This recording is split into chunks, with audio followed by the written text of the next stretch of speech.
publicado en la revista Radiology el día 4 del 2020. El nombre del paper es Mejora de la confiabilidad de los parámetros farmacocinéticos en la resonancia magnética con contraste dinámico en astrocitomas, un enfoque de aprendizaje profundo. Bueno, los antecedentes para hacer este paper fue porque los parámetros farmacocinéticos obtenidos de la resonancia magnética dinámica mejorada con agente de contraste evalúan la permeabilidad de la microcirculación de los astrocitomas, pero hace falta mayor fiabilidad en cuanto a la función de entrada arterial, ya que este sigue siendo un desafío. En el transcurso del paper vamos a darnos cuenta que lo más importante es tratar de tener un valor cuantitativo de la función de entrada arterial. Bueno, el propósito como tal fue desarrollar un modelo de aprendizaje profundo que mejorara la confiabilidad de la función de la entrada arterial por resonancia magnética dinámica con contraste y así validar la confiabilidad y el rendimiento diagnóstico de los parámetros farmacocinéticos mediante el uso de función de entrada arterial mejorada en la clasificación de los astrocitomas. Tenemos que los autores desarrollaron un algoritmo de aprendizaje profundo que mejora la confiabilidad y el rendimiento diagnóstico de los parámetros farmacocinéticos, que fue validado en la diferenciar los grados de astrocitoma como una aplicación clínica. Como introducción, tenemos que como tal la resonancia magnética mejorada con agente de contraste dinámico puede ayudar tanto a predecir los grados de astrocitoma como a diferenciar la pseudoprogresión de la progresión verdadera. Más específicamente con los siguientes parámetros farmacocinéticos. Uno es la constante de transferencia de volumen, que en el artículo lo presentaban como el K-trans. Otro es el volumen fraccional del espacio extracelular extravascular o el volumen del espacio extracelular extravascular por unidad de volumen tejido. Otro es el volumen fraccional del espacio plasmático vascular, todos derivados de la resonancia magnética con contraste dinámico. Estos tres valores fueron los que más sirvieron para valores cuantitativos que sirvieron para dar como tal hacer el propósito de este artículo. También tenemos que puede evaluar no solamente la angiogénesis tumoral, sino también la permeabilidad de la microcirculación extraída de cambios dinámicos de intensidad de señal para caracterizar el tejido tumoral.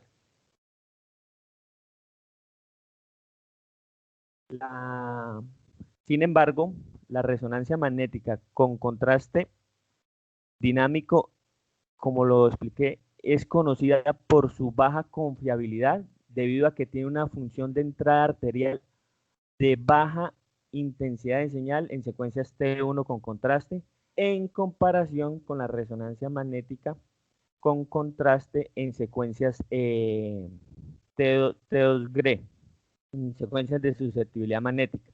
Por lo tanto, una función de entrada arterial obtenida de resonancia magnética mejorada con contraste dinámico es vulnerable al ruido, lo que genera parámetros de farmacocinética con baja confiabilidad. Entonces, en el campo de la radiómica, la incorporación de resonancia magnética de difusión y perfusión mejoró el rendimiento diagnóstico de los modelos de predicción para tareas como la predicción de supervivencia y la pseudoprogresión en glioblastomas. Sin embargo, las características radiómicas obtenidas con resonancia de perfusión con agentes de contraste dinámico varían según la función de entrada arterial, lo que indica su baja fiabilidad, es decir, poco reproducible. Entonces, el primer objetivo fue desarrollar el modelo de redes adversas generativas condicionales que traduce una función de entrada arterial obtenido de resonancia magnética mejorada generado por redes neuronales, que es más confiable. Y el segundo objetivo fue validar si el algoritmo puede mejorar la confiabilidad de los parámetros farmacocinéticos de resonancia con contraste para diferenciar los astrocitomas de alto grado de los de bajo grado con una aplicación clínica o una prueba de concepto. En la Junta de Revisión Institucional del Hospital de la Universidad Nacional de Seúl se aprobó este estudio retrospectivo desde abril del 2010 hasta enero del 2018 y se incluyeron inicialmente 680 pacientes mayores de 18 años que se sometieron a resonancia de perfusión sin tratamiento previo con diagnósticos histopatológicos de astrocitoma según la clasificación de la OMS del 2016. ¿Cuáles pacientes se excluyeron? Se excluyeron los pacientes con exámenes de resonancia de mala calidad, las resonancias magnéticas con secuencias incompletas y otros estudios diagnósticos, otros diagnósticos patológicos. Y finalmente se incluyeron en este estudio 386 pacientes a los cuales se les realizó la resonancia magnética con contraste de susceptibilidad dinámica, como la resonancia con agente de contraste dinámico mejorado y que tuviese el diagnóstico histopatológico. Posteriormente se realizaron los parámetros de farmacocinética y las características de función de entrada arterial y el análisis estadístico. Esta es la gráfica donde se muestra los criterios de inclusión, los criterios de exclusión.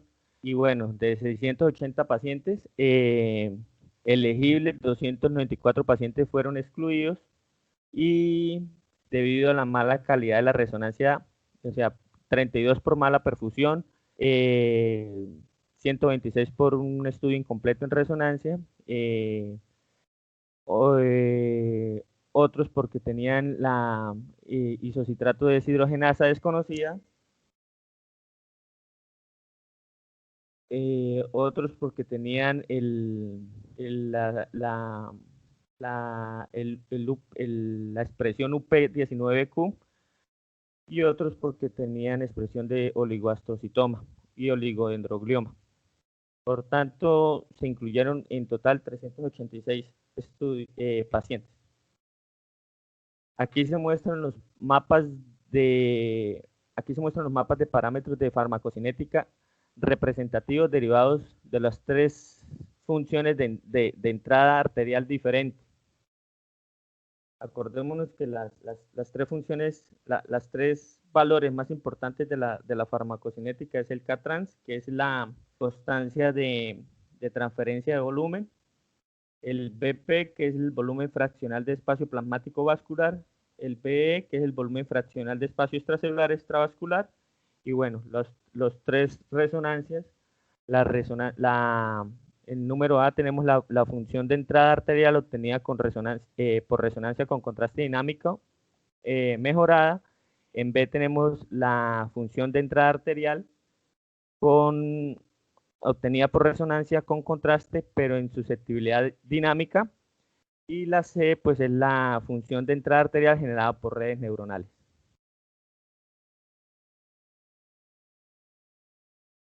En la discusión tenemos que hablaban de que los parámetros farmacocinéticos obtenidos con la resonancia magnética con contraste dinámico, como lo expresé anteriormente, son conocidos por su baja confiabilidad porque la función de entrada arterial medida en la resonancia era vulnerable por el ruido que producía debido a la intensidad de la señal débil y comparada con la función de entrada arterial mejorada con contraste de susceptibilidad dinámica. Lo otro que ellos mencionaban era que la resonancia mejorada con contraste en secuencias de susceptibilidad dinámica necesitaba doble porción endovenosa. Bueno,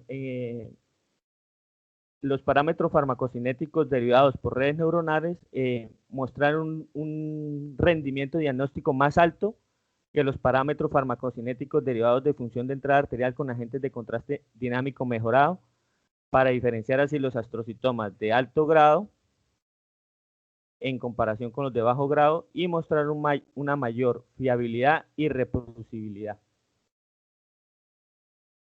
En conclusión, se desarrolló pues un algoritmo de aprendizaje profundo que mejoró tanto la confiabilidad como el el rendimiento diagnóstico de los parámetros farmacocinéticos de la resonancia magnética dinámica con contraste y se validó el algoritmo en la diferenciación de grados de astrocitoma como una aplicación clínica simple.